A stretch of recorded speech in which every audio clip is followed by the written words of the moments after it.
me gazetari në Vodi Gjemshilit. Përshëndetje. Përshëndetje dhe faleminderit që më keni ftuar. Tani, sigurisht që këtu situata është e nxehtë, por ndodhi që u përfshi edhe çështja e shqiptarëve të Kosovës dhe të Maqedonisë së Veriut. Si është interpretuar e cilat kanë qenë reagimet që kanë ardhur pikërisht për këtë çështje në Kosovë? Ajo çfarë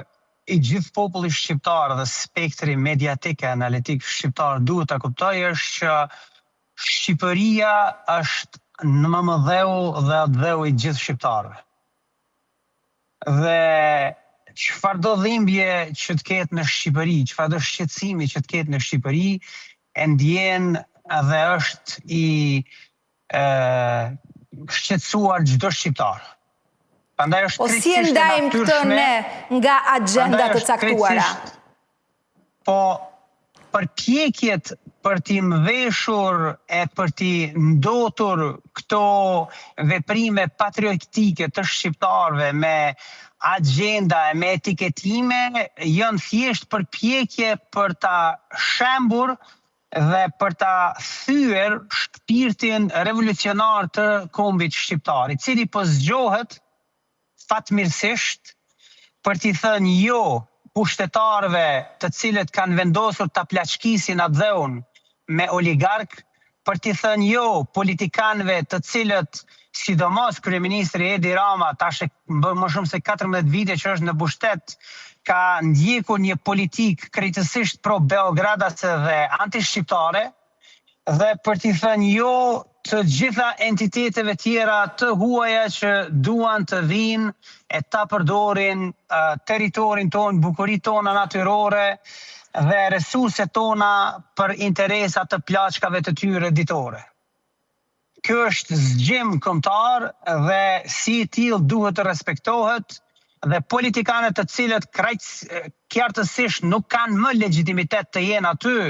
ku besojnë se duhet të jenë, ata duhet t'i mbledhin e t'i paketojnë të gjërat të tyre dhe të iken prej shtëpie. Si bie tani, me qenë se Kosova ka një krizë politike, vim të zgjidhim ne me protesta atje, dhe ku shqiptarët e Kosovës, është një pyetje, të lutem, më dëgjoj,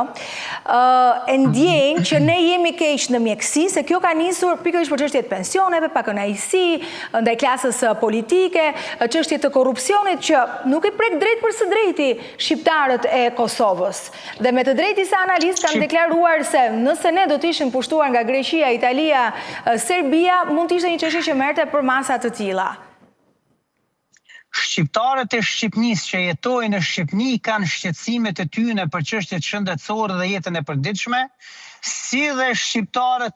krejt shqiptarët që janë jashtë territorit të Shqipënisë sotme i kanë shqetësimet e përbashkëta edhe me gjendjen shëndetësore edhe sociale të gjithë shqiptarëve që jetojnë aty, por gjithashtu në mënyrë më fundamentale i kanë edhe shqetësimet për një politikë dashakeqe antikombëtare të kryeministit Rama që është përndjekur tashmë më shumë se 10 vjet dhe që e ka dëmtuar vazhdimisht Republikën e Kosovës dhe ka dëmtuar në përgjithësi kauzën shqiptare në Ballkanin Perëndimor. Atëherë, po më thuaj që ka një mllef nga shqiptarët e Kosovës kundrejt politikave të Edi Ramës në raport me Kosovën që mund të jetë reflektuar apo jo? Që e kanë nxitur. Sepse ta kemi parasysh, qeverisja e zotit Rama është kërcënimi drejt për sigurinë kombëtare të Republikës Kosovës, duke filluar nga emërimi në krye të shërbimit informativ shqiptar Vlora Hysenin, e cila ishte shkarkuar nga pozita e saj e zëvendës shefes së AKI-s në Kosovë, duke qenë se ishte dyshuar për tregtimin e sekreteve shtetërore me shtetin armik të Kosovës, Serbin. Pra, në këtë rast, Edi Rama ka ndërhyrë për ta shpëtuar atë nga hetimet e mundshme, duke emëruar në krye të Shishit, rrjedhimisht sapo e ka emëruar, e ka quar në vizitën e saj të parë zyrtare në Beograd, duke treguar qartësisht se besnikëritë politike dhe të sigurisë të Tiranës zyrtare janë ndaj Beogradit dhe as pak ndaj Prishtinës apo ndaj Washingtonit ose Londrës. Kjo është domosdoshmë shumë e qartë. Tutje, zoti Rama, kur Serbia e ka sulmuar Kosovën në një përpjekje për të aneksuar veriun e saj në shtator të vitit 2023, në vend që t'i çonte trupat e armatosura shqiptare për t'i dalë në ndihmë Kosovës për ta shpartalluar operacionin serb i cili po përpiqet të aneksonte veriun e vendit, ai propozoi një paqe, një konferencë ndërkombëtare të paqes ku kërkonte që Kosova ta njëjtën në realitet të ri në terren, të cilin në realitet Rama e priste të bëhej pra aneksimi i veriut të Kosovës nga ana e Serbisë. Këto janë skandale të njëpasnjëshme. Rama pastaj e ka ndaluar edhe flamurin e UÇK-s të valvojë në tribunat e lojrave sportive. E ka ndaluar edhe këngën legjendare që i këndohet komandantit legjendar Adem Jashari, mora fjalë të këndohet nëpër tribuna sportive. E veprime të njëpasnjëshme antikombëtare, anti-Kosovë dhe që ishin dhe vazhdojnë të mbesin në favor të Serbisë. Prandaj një politikan i tillë, i cili vazhdimisht e favorizon Beogradin kundër interesave kombëtare, nuk ka çka të lyp të vazhdojë të jetë në pozitën e kryeministrit të shtetit më mëdhej të gjithë shqiptarëve pra Republikës së Shqipërisë. Dhe me të drejtë dhe plotësisht legjitime është që çdo shqiptar me gjak shqiptari t'i bashkohet kësaj proteste revolucionare ku po kërkohet me ngulm largimi i kastës plaçkitëse politik dhe oligarkëve të cilët vazhdimisht po ndjekin politika antikombëtare dhe antishtëtërore kundër interesave të Shqipërisë dhe të gjithë shqiptarëve në përgjithësi. Politika atje si ka reaguar, çfarë notash në deklarata i kanë dhënë, kush ka dalë në vijën e parë? Në vijën e parë të cilët janë duke mbështetur narracionin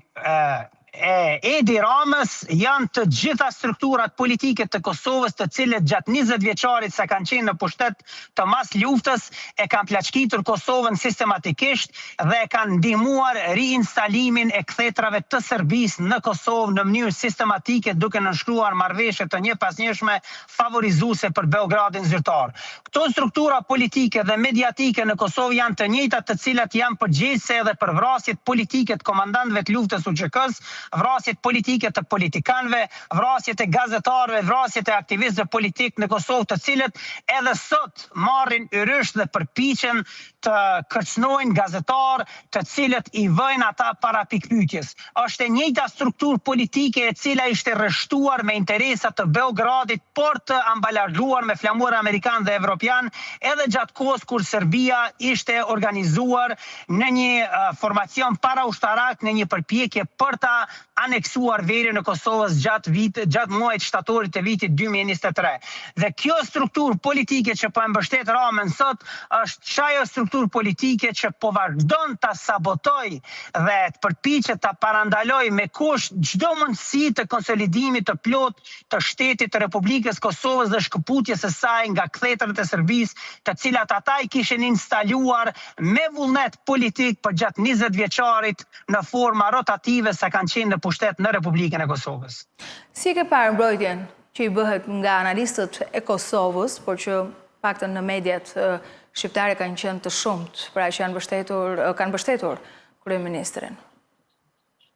Analistët që i keni në mediat e Shqipërisë, siç është rasti Baton Haxhiut, Berat Buxhales e të tjerë, nuk janë analistë, ata janë mercenarë të interesave të Beogradit. Duke filluar nga Baton Haxhiu, i cili gjatë kohës së luftës ku shqiptarët etnik po masakroheshin dhe po përballeshin me regjimin gjenocidal e gjakatar të Miloševićit, familja Baton Haxhiut ishte në mbrojtje të shërbimit sekret jugosllav të atëhershëm. Baton Haxhiu vazhdimisht ka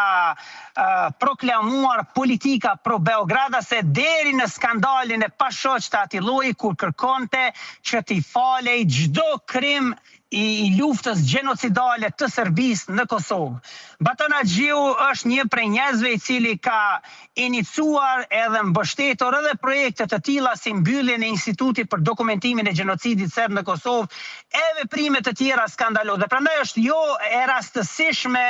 që Baton Haxhiu është një ndër altoparlantët dhe këshilltarët kryesor të kryeministit Edi Rama, duke qenë se Rama është një marionetë e Beogradit zyrtar, mes në Tiranës, i cili është duke vazhduar për të zbatuar politika pro-serbe deri te niveli mosnjohjes së gjenocidit serb në Kosovë, një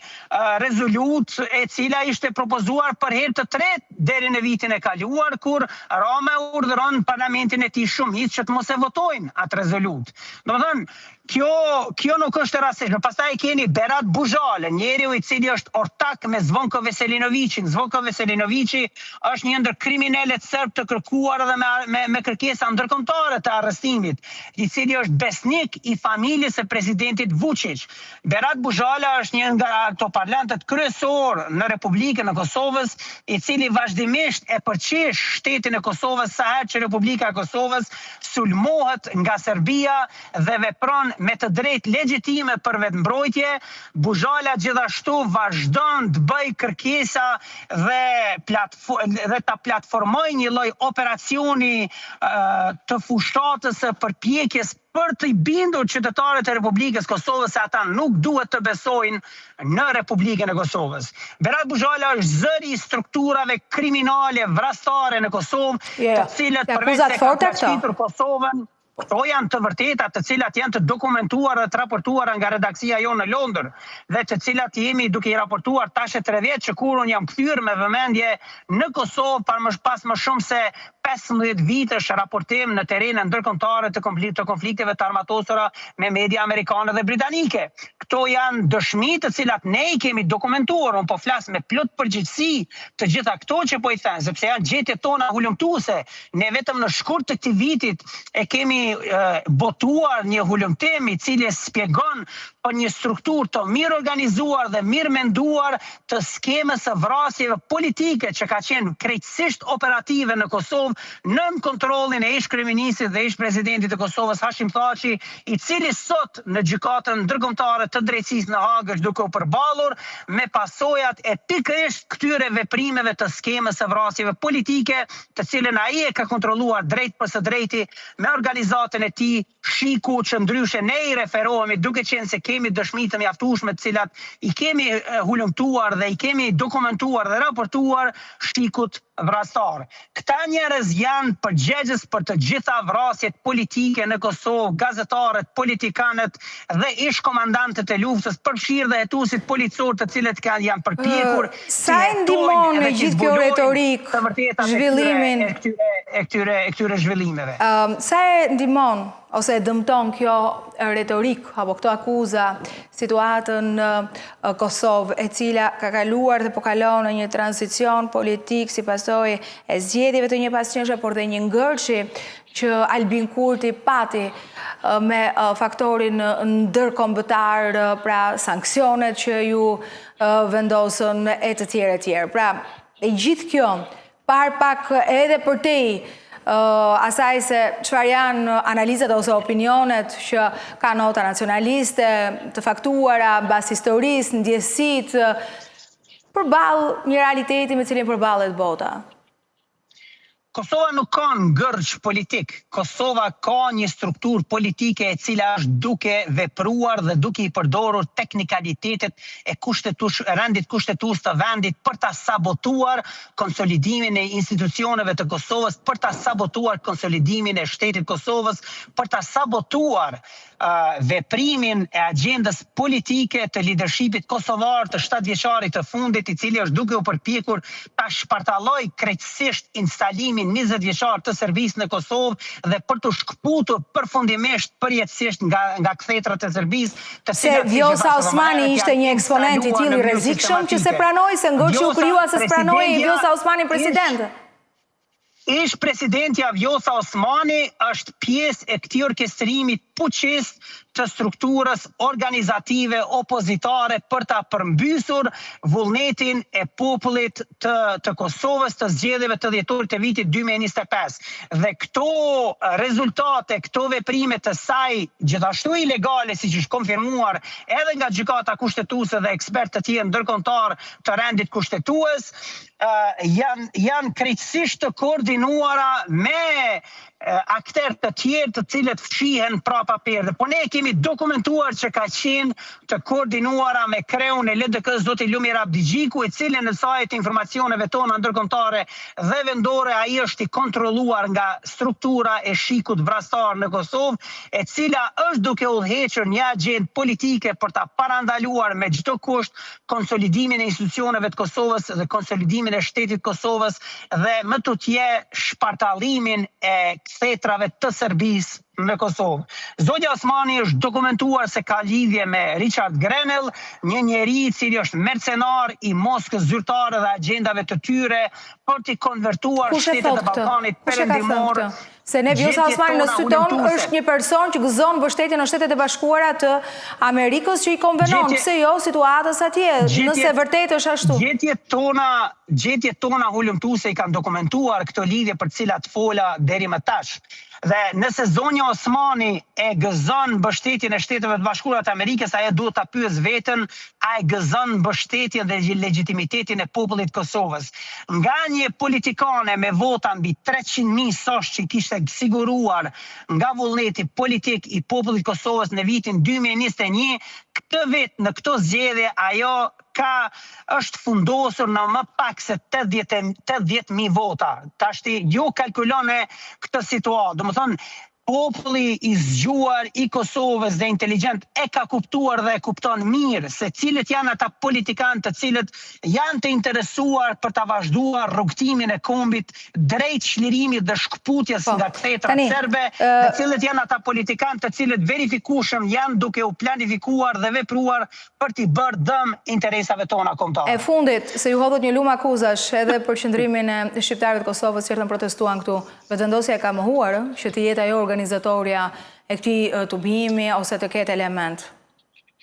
Shqiptarët nuk kanë nevojë të udhëhiqen as nga vetëvendosja, as nga filan fisek partia. Shqiptarët janë të vetëdijshëm dhe inteligjent, sidomos brezi i ri i kombit ton, janë të zgjuar mjaftueshëm për ta kuptuar kush ka i ka çadrat dhe për të venduar dhe vendosur se kur duhet të veprohet në mbrojtje të kombit ton. Prandaj është krejtësisht legjitime që shqiptarët si komb të bashkohen dhe të vazhdojnë rrugtimin e tyre në revolucionin e Flamingos për ta shkëputur kontrollin e interesave dhe aparatit shtetëror nga oligarkët dhe rrjetet kriminale të cilët janë të bashkërenduara me interesat e Beogradit dhe Moskës. Si reflektohet kjo puna e oligarkëve në Shqipëri, në Kosovë? Si reflektohet? Se dakord, Kosova është duke i luftuar rrjetet kriminale, oligarkët gjithashtu të lidhura me Beogradin. Por edhe Tirana, po flas kjo oligarkëve tanë, si reflektohet e kjo? Sigurisht që askush nuk e pëlqen një veprim të tillë, një gjendje të tillë ku duket që Shqipëria është e kapur për fyti nga oligarkët dhe rrjeti kriminal i Edi Ramës. Prandaj çdo shqiptar do ta kërkojë çlirimin e Shqipërisë nga kthetrat e oligarkëve, nga kthetrat e Beogradit dhe Moskës, dhe është krejtësisht legjitime që çdo shqiptar të marrë pjesë në revolucionin e Flamingos dhe t'i përmbys të gjitha rrjetet politike që janë kundër interesit ton kombëtar dhe që janë në favor të shitjes së trollit ton, të shitjes së pasurive tona kombëtare në shërbim të interesave oligarkike, qofshin vendore apo ndërkombëtare. Faleminderit, të përshëndes. Ju lutem shumë, mirupafshim.